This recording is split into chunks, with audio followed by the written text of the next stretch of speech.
දැන් පොප්පාකාරය සම්පූර්ණ වතුරෙන් යට වෙලා තියෙන්නේ.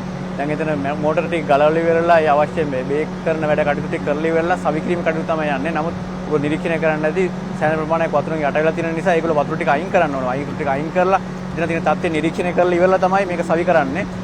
දැන් මං හිතන්නේ අද වෙනකොට වැඩ පටන් ගෙන ඇවිල්ලා පැය 48කට වැඩි කාලයක් ගත වෙනවා. ඒ 48ට වගේ කාලය තුල තමයි මේගොල්ලෝ මං හිතන්නේ දවසට පැය දෙකක් වගේ නිදා ගන්න නැතුව ඇති.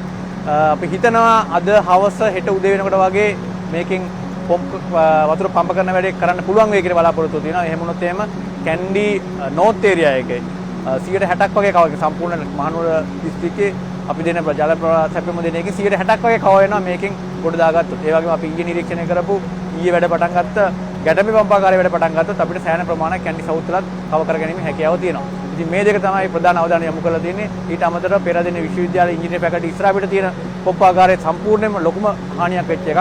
එතනත් වැඩ කටයුතු පටන්ගෙන තියෙනවා යථාර්ථයටපත් කරන්න. නමුත් කාලය ගතේ අපි බලමු අපි හිතනවා ලබන හෙට අනිද්දා වෙනකොට අපිට වතුර දෙන්න තත්යකට අපිට හදාගන්න පුළුවන් වෙන බලාපොරොත්තු තියෙනවා.